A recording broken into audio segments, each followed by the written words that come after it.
کبھی آپ صرف کہہ دیں نا میرا رب میرے ساتھ ہے، اس لفظ میں اتنی طاقت ہے کہ دشمن ویسے زیر ہو جاتا ہے۔ زندگی میں کسی سے بھی لڑائی ہو تو اچھی طرح سوچ لیں کہ اللہ اس طرف ہے یا اس طرف ہے۔ اگر آپ زیادتی پہ ہیں تو پھر رب مظلوم کی جانب ہے۔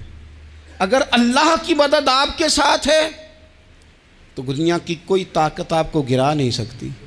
اور اگر آپ مظلوم کے مقابلے میں ظالم بن کے آپ کھڑے ہو گئے ہیں اور آپ نے رویہ وہ اختیار کیا ہے کہ جس میں مدد نہیں آئے گی، تو پھر یاد رکھ لیں کہ آپ کوئی بھی ہیں، کہاں بھی ہیں، آپ کمزور ہیں۔ طاقتور تھے ابتدائے اسلام میں، ظاہری طاقت تھی کفار مکہ کے پاس، وہ ڈنڈوں سے مارتے تھے غریبوں کو، ان کے ہاتھوں میں ڈنڈے تھے، پر خدائی طاقت ان مظلوموں کے ساتھ تھی۔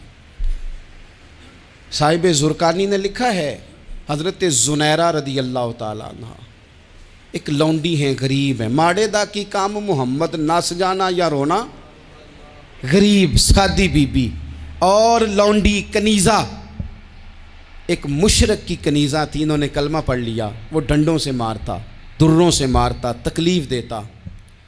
حضرت زنیرہ رضی اللہ تعالیٰ عنہ کو اتنا مارا، اتنا مارا۔ اب آپ ایک اور پہلو پر بھی غور کریں، مار بھی پڑ رہی ہے پر خدا ادھر ہی ہے، اللہ کی مدد ادھر ہی ہے۔ رب کہتا ہے کہ پہلے تو صبر کرنا، ان اللہ مع الصابرین، تو صبر کرے گا تو پھر رب کی معیت ملے گی، ذرا ٹھہرنا، تو تھوڑا ڈٹنا۔ ان الذین قالوا ربنا اللہ ثم استقاموا تتنزل علیہم الملائکہ، تو کہے اللہ میرا رب ہے، پھر تو پہلے ڈٹ، پہلے تو نے ڈٹنا ہے۔ ثم استقاموا، جو ڈٹ گیا، تتنزل علیہم الملائکہ، ڈٹنے والے کے لیے مدد آتی، پہلے تھوڑا ٹھہرنا پڑتا ہے، پہلے تھوڑا صبر کرنا پڑتا ہے، حوصلہ کرنا پڑتا، اس کے بعد مدد آتی۔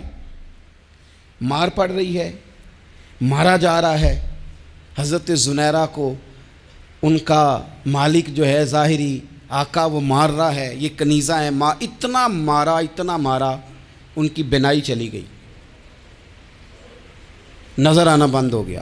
ابو جہل آیا اور کہنے لگا زنیرہ دیکھا نا ہمارے بت تیری آنکھیں لے گئے، معاذ اللہ، لات و منات ہمارے بتوں نے تجھے اندھا کر دیا۔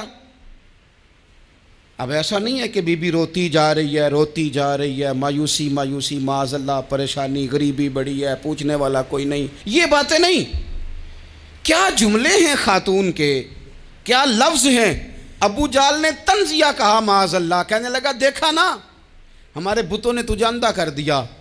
تو جناب زنیرہ آنکھوں کی بینائی گئی ہے، رات کو گئی ہے، دکھ ابھی تازہ ہے، لیکن اللہ پہ جو توکل ہے، اپنے مالک سے جو رشتہ ہے وہ اتنا مضبوط ہے، اتنا طاقتور ہے، اس میں اتنی گہرائی ہے کہ حضرت زنیرہ بول کے نا اتنی قوت سے بولی، اتنی طاقت سے بولی کہ پورے کفر پر لرزہ طاری ہو گیا۔ فرمانے لگی تمہارے بتوں کی کیا اوقات ہے کہ وہ میری بینائی لے جائیں، یہ میری رب کی حکمت کا تقاضا ہے۔ جب تک اس نے چاہا زنیرہ دیکھتی رہی، اور جب اس نے چاہا زنیرہ کی آنکھوں کی بینائی چلی گئی، اور اگر وہ چاہے گا نا تو بینائی واپس بھی کر دے گا۔ اگر ہو ذوق یقین پیدا تو کٹ جاتی ہیں زنجیریں، اگر وہ چاہے گا تو بینائی آ بھی جائے گی۔ حضرت زنیرہ نے رات کو یہ لفظ کہے، ابو جہل اور سارے کفار ڈر کے سن کے چلے گئے، آپ اطمینان سے آ کے بستر پہ سوئی۔ جب سویرے اٹھی تو اللہ نے آنکھوں کی روشنی واپس کر دی تھی، آنکھوں کی۔ اب چھڑی پکڑی ہے، بازاروں میں گھومتی ہے، کہتی ہیں بلاؤ کدھر ہے تمہارے لات و منات، دیکھو میرے رب نے روشنی واپس کر دی۔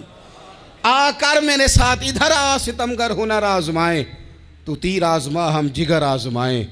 بیمار لوگوں یاد رکھو، کہہ دیا ڈاکٹر نے کہ تو بڑا بیمار ہے، تو بڑا کمزور ہے، یہ ہو گیا وہ ہو گیا، تو ڈاکٹر اپنے علم کے مطابق بات کر رہا ہے، ہوگا تو وہ جو میرا رب چاہے گا۔ کمزور ہو جانا، پریشان ہو جانا، تکلیف میں آ جانا، پتہ نہیں بات ہو گئی ہے تو جانے کیا ہو جائے گا۔ اپنی زندگی کے اندر اپنے رب سے رشتہ مضبوط کریں، رسول کائنات سے رشتہ مضبوط کریں، اللہ والوں سے رشتہ مضبوط کریں۔ حضرت زنیرہ نے پیغام دیا کہ زندگی میں جو جینا چاہتے ہیں تو وہ رب کا نام لے کے جی سکتے ہیں، جو اپنی زندگی میں خوشیاں دیکھنا چاہتے ہیں تو رسول اللہ کے نام پر خوشیاں دیکھی جا سکتی ہیں. توکل کی بنیاد پر بندہ خوشیاں لے سکتا ہے.